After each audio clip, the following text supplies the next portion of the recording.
Hello, everybody, and welcome. This is One Day Today. We are on episode 97, and it's kind of crazy that we almost have 100 episodes since we started this last April, and can't even imagine back then when we started what would open up, and all these amazing people and people up to things that are despite a global pandemic, or you could even say because of a global pandemic, people are up to things just bigger than themselves and just remind us not only who we are, but also what's possible in the face of the biggest obstacles that we individually or collectively face. And it's something I'm constantly reminded of, and it's something that I'm humbled and honored to just be a part of since we started this. Because every time I get in my own way, or every time I get stopped by what's my circumstances, the things that I'm experiencing, every time we have an episode, I'm just reminded about just the power that we have. Just the people that it inspires me. What humanity, the full spectrum of what humans are capable of in the face of the obstacles. The most. It's like, I guess I'm reminded of like diamonds and pearls. It's like under pressure is what allows us our beauty to shine. And from the full spectrum of the types of people that are just focused on something greater than themselves, despite what's happening in the world. And it's just like, this is what we're here to do, is to spotlight, to celebrate, and to honor the people who are being huge, being being up to something greater than themselves. And I'm really excited about our guest today. So we're going to go ahead and get started. Please welcome to the stage Jason Candler. Jason, welcome. Thank you so much, Abram. It's a pleasure to be here and to have this opportunity to share with you today. I'm really excited to have you. We spoke on the phone a couple weeks ago, and I'm excited to have you share. You spoke a little. I'm just going to let you dive into it because I don't even want to ask questions. I just want you to share what brought you here. So please welcome everybody, Jason Candler. Jason, the stage is yours. All right. Thank you so much. I really appreciate that. So what brought me here is I wrote a book called The $5 Difference: How to Change the World with Your Spare Change. And it's about the benefits of pro-social spending, meaning spending on someone other than yourself. And it's something that I did kind of as an experiment a few years ago with a 5th grade class. And I get asked the question all the time: how did the experiment come about? How did the book come about? And things like that. And I can't really pinpoint it. I did have a conversation with a friend of mine, and then they said that when the universe wants something to happen, or when God wants something to happen, the universe will make it happen, basically. So it'll send out this idea to, maybe thousands of people, but only one person actually takes action for it. So I can't specifically say where I got the idea for it. I do know that I was reading a book by Tony Robbins, and it was called Money Master the Game. And in that book, he did a presentation for a group of 5th graders. And he made a promise with them that if they stayed in school and they, stayed out of trouble, got good grades, and did at least 20 hours of community service per year, that he would pay for a 4-year college scholarship for them if they continued all the way through elementary school and high school. And 75% of the students actually did do that. And so it got me thinking, like, what a prime age to kind of inspire this spirit of giving and making a difference in our communities. So I came up with the idea for a $5 difference because it's 5th graders. $5, 5th grade. I like alliteration. I also like congruency. So that's where I came up with the name, The $5 Difference. It's nothing extraordinary. It's not like a new wheel or anything like that. I didn't reinvent the wheel. One of the main principles behind it is doing things for other people. So you could say it's random acts of kindness with $5. And really what it's about is teaching the kids and teaching adults also that we really can make a big difference in our communities and in the world with what we have. We don't have to be a philanthropist. We don't have to be someone like, Bill and Melinda Gates or Jeff Bezos or Warren Buffett with all these assets and resources. We can make a difference in our community with what little we have. And the analogy that I use is a gallon of gas. Let's say a gallon of gas costs $5. The gallon itself doesn't matter necessarily. What matters is the vehicle that I put it into. So for example, if I take that 1 gallon of gas and I put it into a big lifted truck, that big lifted truck might get 5 to 6 miles down the road. If I take that same gallon of gas and I put it into a little scooter like a Vespa or something, that little Vespa might get 50 to 60 miles down the road. But if I take that same gallon of gas and I put it in a gas can, and I take that gas can home and I fill my lawnmower and I go and mow my neighbor's lawn, and then my other neighbor's lawn and my other neighbor's lawn, how far or how many lawns can I mow off of that 1 gallon of gas? So now here I've taken this 1 gallon of gas, and instead of helping just one person or making a difference for one person, I've helped my entire neighborhood. I've helped an entire community, possibly, depending on the type of lawnmower, I guess. So that's the analogy that I use. I am going to use that in the presentations with the kids and stuff going forward. So about the $5 difference and about the 5th grade experiment. The question that I get often is, where did the idea for the book come from? And after the experiment that I had with the 5th grade class, I had to write the book, and I'll tell you why. The experiment was pretty simple. I talked with the kids about there are 3 ways that you can spend money. You can spend money on yourself, you can spend money on someone you know, and you can spend money on someone you don't know. Those are really the only 3 ways that you can spend money. And science has proven that when we spend money on others, or when we give to others, it doesn't even need to necessarily be money, but when we give to others, we are rewarded mentally and emotionally. We have feelings of happiness and satisfaction and pride that we've done something, we've made an impact for someone.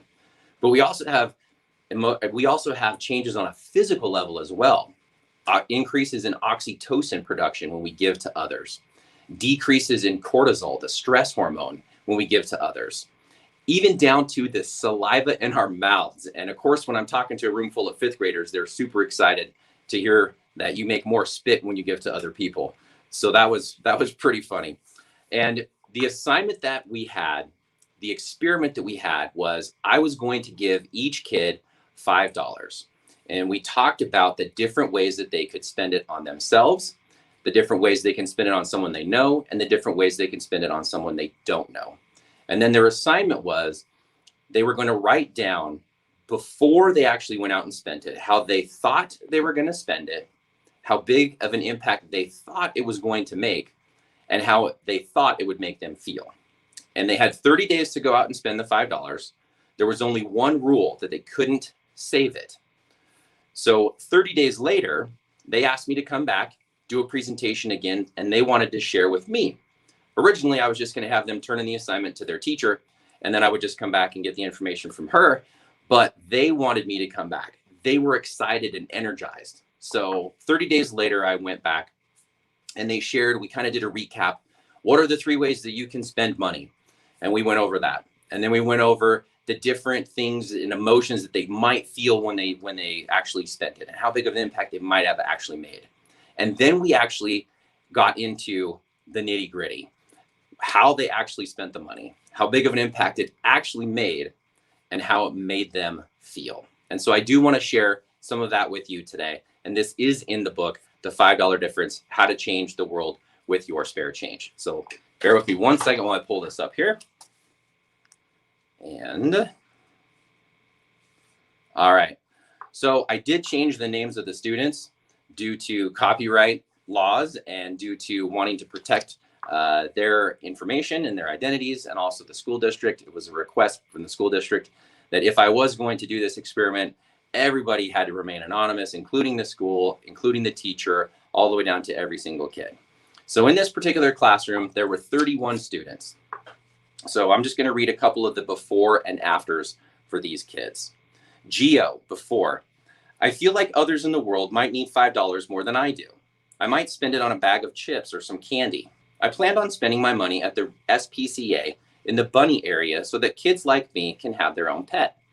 I think that I can make a very big impact with my $5. My plan of action is on the weekend to donate my $5 to the SPCA area for bunnies. His after: I ended up giving my money to the Down Syndrome Network of Northern Nevada to support and help activities for these amazing kids. This made me feel very good inside. I felt like I was supporting other people's children. I'm very thankful to be part of this project and part of this study. Chris, before. I'm probably just going to give it to my family. Chris, after. I gave my $5 to my mom because she does everything for me. I want to give it to her and say, Mom, here, take it. This is for you because of everything that you've done for me. She's always taking me to baseball and gives us a roof over my head for me, my sisters, and my dog. Riley's before. When you said you were going to give us $5, I really thought you were joking. But as soon as I found out you were not joking, I was so happy. And I could spend it any way I wanted. Really? I am thinking of giving it to my mom because she is really caring. She helps me every time I need it, and she's just a great mom. I think that she will give me a great big hug, and that will make me really happy. I was very glad to be getting $5. Her after. Dear Jason, when I got the $5, I had to check and see if it was real. I ended up choosing to give it to my mom because I felt like she deserved it. I feel that the $5 made a big impact because my mom was so happy that she came into my room and gave me a huge hug, which then made me very happy. That $5 made me so happy, so you, Jason, made a difference too. So these are just some of the examples. And the one that I want to share with you that is so important, that was so impactful for me, that made me feel like I have to write this book. I have to share this story and this experience with not only my family and friends, but with the entire community and soon with the entire world, because this is something that is so powerful. And I'll go ahead and get to it right here. Michael, before. I would give it to a family member so they could spend it on food, school supplies, or on a little toy or a fidget. I could also give it to friends and they could go buy something. His after. I ended up deciding to combine my money with some of my friends, and we put it toward the hot lunches at the school so the kids could have less lunch debt. So there were actually 10 students in this class, 1/3 of the students in this class, that on their own, with no encouragement from myself, with no encouragement from the teacher, this wasn't even something that came up when we were shouting out ideas on how we could help other people and how they could spend the money. This never even came up. The 10 kids in this class pooled their money together on their own. So that's $50. And they went to the school cafeteria. They paid off the back lunch debt for students in the school, some that they didn't even know, that weren't even their classmates. The cafeteria ladies were so moved that they went and told the teacher, and the teacher in turn partnered with a couple other teachers and went and paid off even more of the school lunch debt. So this was something that was so powerful to me, that these 30 kids could go out and make this difference. And 10 of them were so thoughtful and willing to help out these other students in their school, in their community, that didn't have enough, that they wanted to make this impact for them. And this was the whole point behind the experiment, behind the book, behind the movement that we are creating together. And this is something, you mentioned this, is something as beyond me. It's just, I'm just one man. And I use the analogy of a pebble. If I have a pebble and I throw it in a pond, I will make ripples for sure. I'm one man, I'm a pebble. I can make ripples for sure. If I have a handful of pebbles and I'm standing at that same pond and I throw in my handful of pebbles, now I've got a bunch of ripples. So I'm making a bigger impact. Now, if you imagine thousands of people or even hundreds of thousands of people standing on the shores of that same pond, and they all have handfuls of pebbles, and they all throw in their handfuls of pebbles at the exact same time, we don't have ripples at that point. We have a tidal wave. We have a tidal wave of change, and that is what I want for this book. That is what I want for this movement. And when I say this is bigger than a book, this is bigger than me, it truly is. As I said in the beginning, if the universe wants something to happen, or if God wants something to happen, he will put things in place. The universe will put things in place to bring it to fruition and to have it grow and expand beyond anything. And that is really what I want for this. That's why I am so passionate about this. So the book, The $5 Difference, How to Change the World with Your Spare Change, gives this example. There's a bunch more examples in there from the 5th grade experiment. I talk about the science behind when we spend and give to others, even if we don't have that much. It doesn't matter if you give $1 or $1,000. The emotional and mental and even physical changes in our bodies and in our lives and our minds are the same, whether I give $1 or whether I give $1,000. So again, I'm trying to get people to understand and to see that we really can change the world with our spare change. And we can change ourselves in the process of doing that. And so if you guys want, you can check out the website. It's the number $5dollardifference.com. You can reserve a copy of the book. The book is not published yet. We're probably looking at about 6 months to a year, so it's not published yet. There is an online community that we've started for this already. It's on Facebook. You can link to it from our website, $5dollardifference.com. If you do put your email in there, I will sign a copy for every single person that puts their email in. You will get updates. You also get a free copy of the 5 easy $5 differences, so you can start making a difference in your community today. You don't have to wait. That is also included in the book. Again, thank you guys so much for this incredible opportunity. Abram, I can't thank you enough. And again, the way things are moving with this book, the way things are moving with the community, the way things are moving with the movement, the people that I've met that have come into my path and my life, and just, it is overwhelmingly apparent that this is something that is meant to be, and it is something far beyond me, this one pebble of a man. So I hope that you all would join me with handfuls of pebbles, and we can make a tidal wave of change together. Thank you so much, Jason. I really just acknowledge you for not only following this experiment and like opening up a whole can of worms, but just to be that, to see yourself as that ripple in the world, and to just hold the space for others. Like it's inspiring, because it's really easy to not do that. It's very easy it's like, what difference can I make? And just kind of exactly avoid the opportunity in every moment to not only contribute to what I really heard in what you were sharing is like the old adage, you get what you give, but there's more depth to it than that, because I love the experiment that you did, because it really, it opened up, it not only it showed to those, to those students, like what the impact is that they could do in real time with only $5, but it compounded, it grew, where they, without any instruction, they multiplied their impact, and it's something, the intentionality of it it's a beautiful experiment. And there's a lot that comes to mind, but I wonder, like, so what, where do people when you're where do you see this headed when people begin seeing their own pocket change as something that's not just throwaway? It's something that actually makes a difference. Like, what do you see opening up from people recognizing that? I think just the spirit of giving. I mean, people think like, I have to have all this money to make an impact. I have to have all this money to really make change and to impact the community or whatever it is. And that we hear about these, maybe it's a corporation or maybe it's an individual or whatever. I use Bill and Melinda Gates Foundation as an example of how much they give. And Warren Buffett, there was an announcement, he donated $4.1 billion. And so people see these numbers and these figures, and they're like, oh man, they're making such a huge difference. I can't make a huge difference. But one of the things I talk about in the book, and one of the things that I use in the presentation, is that the Food Bank of Northern Nevada, that's one of the places that I volunteer at. And it's one of the places where I tried to learn, like, how far can my dollar go?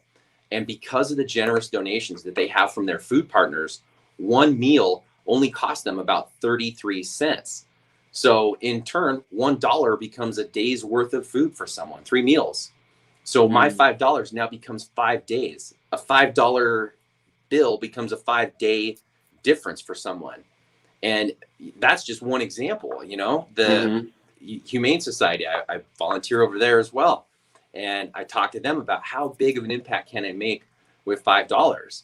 And $5 is enough to buy a 5-pound bag of birdseed, which will feed a parakeet that they have there for about 3 months. So it's like now I'm providing 3 months worth of food for $5. So I get that question all the time. And that's why I think that analogy of the gallon of gas is so impactful and powerful, because it gives them a realization that, yeah, the $5 isn't what matters. The gallon of gas isn't what matters. It doesn't matter how much I have or give. What matters is what I'm putting it into. Yeah. I think that's true of a lot of things in life. Like, where am I putting my time? Where am I putting my energy? Where am I putting my focus? You know, am I on Twitter and Facebook and Instagram? Am I just scrolling, you know, for an hour a day when I could be like, you know, outside raking leaves for someone or just making an impact? I mean, it doesn't take much to make a big difference. It really doesn't. Yeah, I love that, and what's striking me is I guess it's the great irony of it is it's not about money. It's not. It's like the $5 difference is not about money because it's kind of I see it's like energy, it's resources, it's it's people when you I guess to zoom out on that because we have these systems of money where we're all born into the system of money, and some would argue, even my co-host Matthew would argue, like the whole system of money that we were born into is not something that we all chose. It was something we were born into, and there's a lot of I mean, when you get into the economics of it, how we've invented the dollar and how we've but like how you're taking something that like American currency and turning it into impact. It's like the resource. It's like, what can I do? It's like how can I affect the most amount of people with the least amount of resources or time? But it's making a huge impact because of how it compounds and how it grows and how it what it allows other people to do. And absolutely. And a lot of the kids I learned when I went back for the 30-day follow-up, a lot of the kids could not wait to get out and do the experiment right then. They had 30 days to do it, but a lot of them went out right then, made the difference. And so many of them, when I came back, said that they were going to do it over the summer. Oh, this is so much fun. I had a blast. I was excited about, seeing how far I could push my $5 or how big of an impact I could make. And there's, like I said, there's a bunch of stories and stuff in the book. Really what I share with the kids is like, money is a tool, like a hammer. Money can be used to build something amazing, or it can be used to, destroy a life with, like gambling or alcoholism or, drugs or whatever it is. So a hammer is also a tool. I can use a hammer and build this beautiful piece of art or a home or shelter or whatever it is. Or I can use a hammer to inflict pain, to rip something down, to break something. So money is kind of the same way. It's just a tool. And one of the things about the presentation, and I've done this, a couple other talks that I've had, is that I want to give, when I do these presentations, I want to give the kids or whoever I'm doing the presentations for, I want to give them the ideas, the tools that way, in the sense of how big of an impact can I make? How is it going to make me feel? Where am I going to do? Where am I going to spend it? I want them to have that idea, but then I also want them to have the actual tangible tools too. So it's not like they can say, yeah, Jason, that's a great idea, man. Thanks, bro. I appreciate, you telling me to go out and spend this and do that, but I don't have $5. It's like, no, it doesn't matter if you have $5. I'm giving you $5 right now. And so when you asked me earlier, where do I see this going and where do I see this evolving to? So the second book I'm already working on is called The 5-Minute Difference: How to Change the World with Your Spare Time. It has nothing to do with money. It's like random acts of kindness, helping somebody with their groceries, taking their garbage can up to the curb for them, after garbage day or whatever it is, mowing the lawn for someone, shoveling snow. I mean, it could be any of those things. Returning the grocery cart to the bin that's been sitting out in the middle of the parking lot, things like that. And then the other thing is that I'm developing a foundation, a nonprofit, and the sole purpose of the nonprofit is to provide the actual tangible means, the money, to be able to go into classrooms and to continue to do these experiments with kids, continue to go, like, I don't care if it's 5th grade classrooms, you know, I don't care if it's a college course, I don't care if I'm doing a presentation to, you know, a public benefits corporation or whatever it is. I don't care who the presentation is for, is to be able to go into that space with them, do the presentation, give them the ideas behind it, and then give them the actual $5 for each one. So as an example, I had 30 kids in this first class that I did. That means I need $150. And then one for the teacher too, right? You know, because you gotta get the teacher involved too. So when I think about like where I want this to go in the future, is the foundation will provide the means for volunteers or, you know, paid staff or whatever it is in the future to be able to go and actually do these presentations over and over, so we can have those handfuls of pebbles and have a bunch of people throwing their handfuls of pebbles at the same time. I love it, because you're compounding the pebbles into a bigger splash, and, you know, just reminding us of not only the impact we can make, you're giving people an opportunity. Like, it's like the experiment opens the floodgates, it seems like, because it's like when we have that experience of how much impact $5 can make, it's like, I feel like it's like you can't unexperience that. It's like, well, it's like, wow, I didn't realize that like $5 or 5 minutes of my time can actually change somebody's life, and it can transform, and it does transform them. And I feel like that's kind of the illusion, is that the every action we make does not impact the world. You know, whether we spend $5, we save $5, or we give it away, whatever we do, it does impact the world. It does. That's the illusion, is that our actions don't have an impact. And it's like something that I've seen. It's like, you know, it's like when you're talking about acts of kindness, and it's like, I feel like every handshake or fist we extend, every smile, smirk, or frown, every word we make kept or broken, it ripples, it echoes across the universe. And it's like, no matter how big or small we think we are, everything we do has an impact. And it does. That reminds me, what you just said reminds me of a quote from one of my favorite authors, Andy Andrews. And the quote is, I think it's from his book, The 7 Decisions. Don't quote me on that, because I don't know if that's the right book or not. I've read so many of his books, but he says, there is a thin thread that weaves from only you to hundreds of thousands of lives. Your example, your actions, and even one of your decisions can literally change the world. And that statement is so true. And in his book, he goes over all kinds of different examples of how this one person's decision, you know, changed this person's life, and then this person, and it leads to these incredible transformations. And I mean, one of them is like George Washington Carver and the peanuts and all that kind of stuff. And it's just like, wow, you know, when you hear that, and it rings true. And so, like you said, we don't think that we're going to make that big of an impact. You know, it's like, we don't know how many people are at our funeral, that old saying, right? Like, we don't know. But, and I mean, we might be shocked. Might be like, no, there's only 6 people here. Mom, dad, not even my brother, or whatever, right? Yeah. 10,000 people there. We don't know. But we all make an impact. We all do. And that's another thing too that I think, and then another analogy that I use, like with the pebble, is like, if I have one pebble and then I have a handful of pebbles, obviously I'm going to make more ripples if I have a handful of pebbles. It's easier also for me to pick up handfuls of pebbles and throw them into the pond than it is for me to pick up a giant boulder. Would I get a bigger splash or a bigger ripple or a bigger wave from that giant boulder? Yes, but can I lift that giant boulder by myself? No. Would I need help to lift that giant boulder? I would. And it would be great to be able to pick up all these giant boulders and throw all these giant boulders in at the same time. But I can't do that just by myself. What can I do by myself? What can I do with my $5? What can I do with my $1? What can I do with my 5 minutes?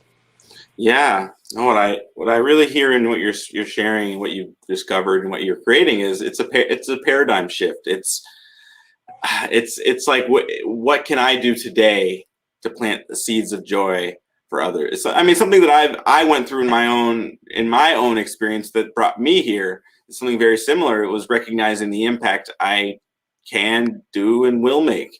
And it's something that when I realize, and when I'm living versus the survival, it's like, I don't know if I have enough to get by. I don't know what to do. And I mean, not to say there's not obstacles or circumstances in people's lives, but it's like, I've never been more fulfilled in my own purpose, in my own pleasure, my own fulfillment, when it's like, when I'm actually making a difference for others. And it's like, Absolutely. and I've been on both sides of that, where I've, had my own, career, my own, trying to get by, trying to survive.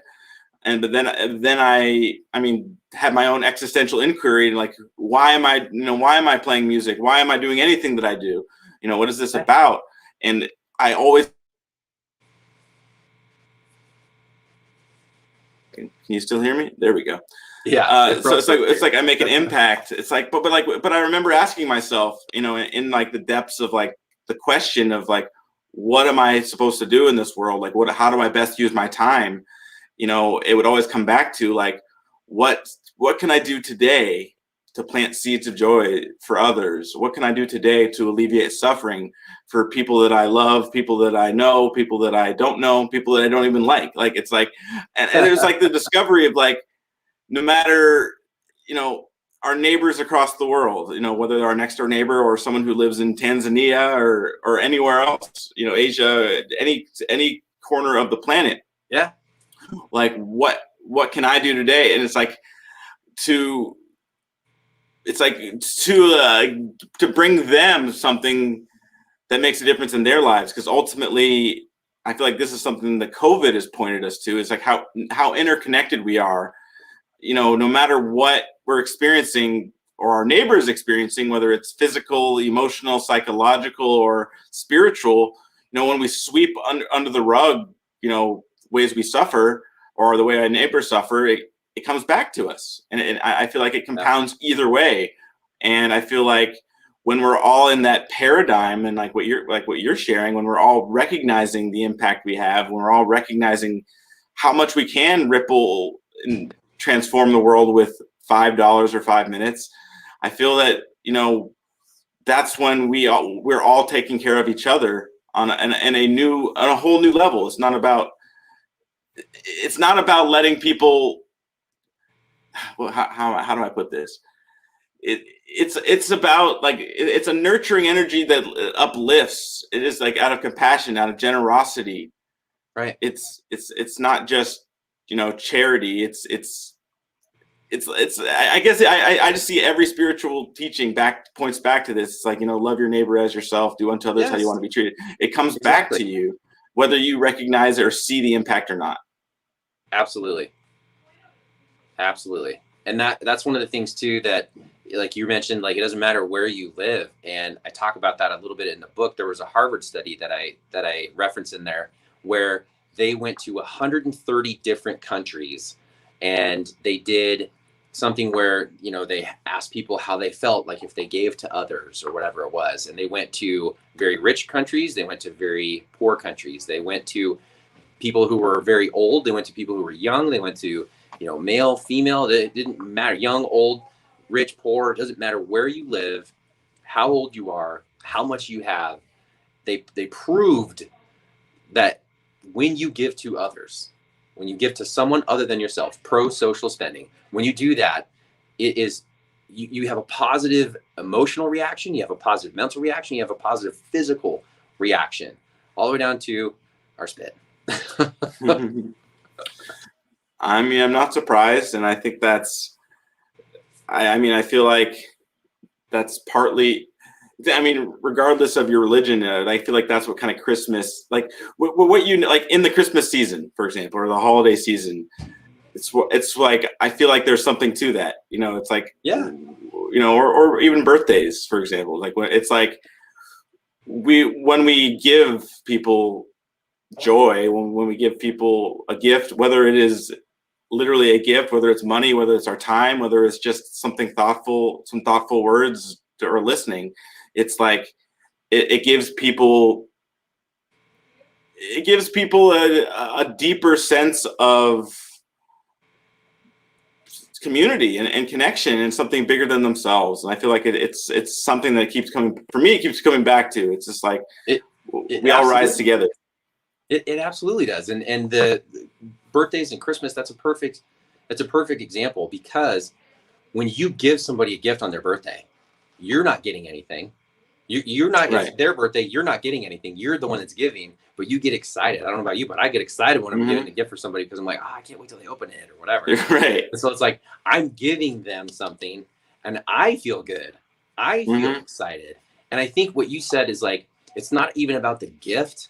It's about that connection. And when we have that connection, and what I mean by that connection is that when you get a gift from someone, doesn't matter what it is, a card, a sweet note, a text, money, a gift, whatever it is, when you get something from someone, that means that person was thinking about you.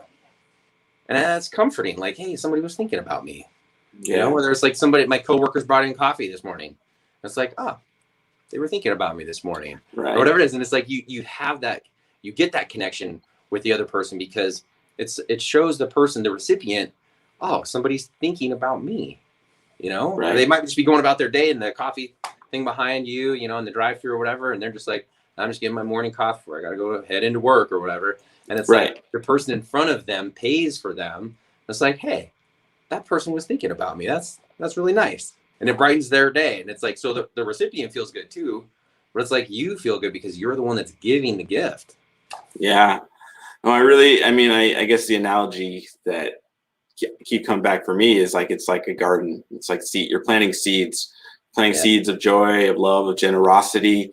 And it's like each of those seeds grows new trees and new seeds. And I just see it's like, it compounds, it's each seed we plant is a space for it to grow and for others. So it's just like, we always see opportunities. It's like, I feel like life is like a garden, because it's like whatever we focus on is what grows. And if we focus on the fear and the pain and the suffering, which there is, it's part of life, but that's all we're going to see, and that's all that's going to grow. But when we focus on, just joy, we focus on love, we focus on compassion, we focus on generosity, contributing and serving. I feel like we bridge that. It's like we focus on what we're looking for and what we see, and when we look for the great, for even in the most ugly of circumstances, when we look for the beauty, it's there. And I feel like that's the gift. There is a literal gift in giving time and money or energy, but there's also a gift. There's a gift in giving a gift. It's like there's a gift received. Yeah, absolutely. It's really powerful what you've discovered, but also what you are, how simple and how succinct it is in that initial experiment, and how you've grown it into something that's a movement, but also how you are sharing it in a way it's contagious. I just see why, I can see why people love it, and I can see why it's like, wow, I'm getting $5, and you can see in real time how it makes you feel and how it makes others feel, and it's dominoes after that. It is. Absolutely it is. And I think the fact that the kids were so excited about doing it right then, that they went out that night, and like a bunch of them went out that night, and the teacher was texting me, because they have like a group text thing, like the teacher can text all the parents. And so a lot of the parents were texting the teacher like, hey, they really got $5 at school. And then, like, oh, they went out right then and did it right then that night. And then how, when we came back 30 days later, the kids were so excited about it, and they wanted to go out and do it again. And that's the thing where it's like the ripple effect. So now not only have there's 31 kids in that class. Now, not only have I impacted 31 little minds and lives, and it's going to grow from there, but now they're going to possibly do it 2, 3, 4, 5 more times. Who knows? Maybe they'll continue to do it. Maybe they'll grow up, and then one day they're the ones that are actually out making their differences like that, and sharing yeah, man, when I was in 5th grade 20 years ago, I had this guy come in and he told us about this, and then it made me feel this, and then 10 classmates or whatever went and paid off the lunch debt or whatever. Like, who knows? So now it's a ripple making another ripple, and a pebble making another, and it's just like, I can't wait until this, I do believe, like I said, this is way bigger than me. This is way bigger than a book. This is way bigger than anything. It's bigger than anything I've even imagined. And I used to have a line in my book that said, if I can change just one person's mind, or if I can change just one life, then I'll know that I've made a difference. And I had a conversation with a good friend of mine, and she was like, how many students were in that class? I was like, 31. And she's like, and then the teacher too, right? I was like, yeah. And she was like, so you already impacted 32 people, so you don't even need to write the book. Don't do it. And I was like, oh man, that was like like you said, a shift in perspective, or a shift in a paradigm, where it's like, yeah, I already have like impacted these people, and in turn, I've been impacted by it to the point where I feel like I have to share it. It's not about I want to share it. It's like I feel like I have to. I owe it to this group of fifth graders to like share what they did, because I didn't do it. They did. The thing is, that didn't even come up. When we were shouting out ideas, when I had them shout out ideas of how they can spend money on themselves or someone they know or someone they don't know, there was all kinds of answers like, I'm going to buy something for my sister. I'm going to buy a bag of chips or whatever. And then, one of them was like, I'm going to pay taxes. And I'm like, yeah, you're going to be a CPA, but it was like, you have like all these young minds with fresh ideas that are like just shouting things out, but not one kid during that entire presentation mentioned giving it to students at the school. So it's like, I don't even know where that came from and how it even came to be. But then they did that, and then I was like, wow. And I just like, when they shared that with me, when I went back for the 30-day follow-up, I was tearful in front of the class. I was choked up, emotional. I was just like, oh my gosh. It was like a feeling of pride, but not for me, for them. Like, I'm so proud of you guys. Look at that. And it's like, I feel like I have to share that now. I have to. Yeah. What I really hear is this is a calling, and what you're giving a gift that keeps on giving, and what you're giving is the gift of contribution.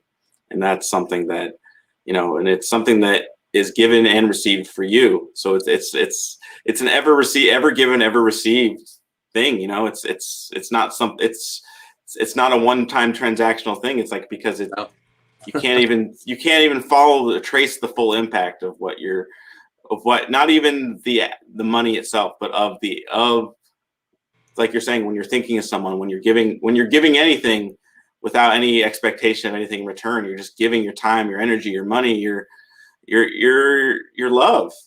Yeah. It plants more of that, because it gives people faith in humanity. It gives people, like the physical, psychological effects of somebody cares about me, and hey, maybe this world isn't so crazy.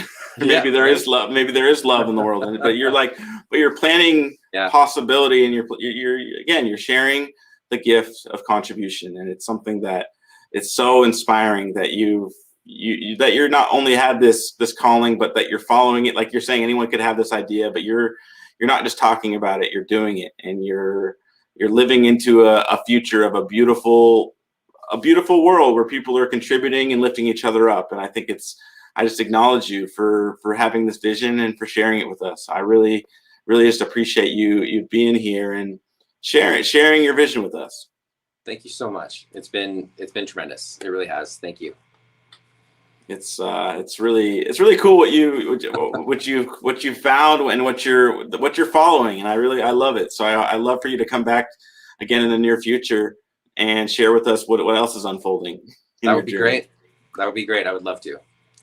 Awesome. I really I appreciate your sharing your vision and just having the audacity to follow it. Because I know it's not always easy. It's not, but like I said, if it's meant to be, everything falls into place exactly how it's supposed to. And that's what I found already, has just, things are falling into place so quickly that it's beyond anything that I ever thought. Yeah. Humbling. Well, it really is. And I can see it. And I'm inspired by what you've created. And thank you again for sharing with us. Thank you, everybody. Thank you, everybody at home, for tuning in with us. I really want to thank Jason again for joining us. And I just want to take a quick opportunity to invite you to share on the virtual stage. What we have here is a space for you to share the gift that you are. You whatever you're experiencing, whatever has happened in your life, whatever you've overcome, we want to hear your story. We want you to share the gift that you are, because you have something unique that impacts and contributes to us all.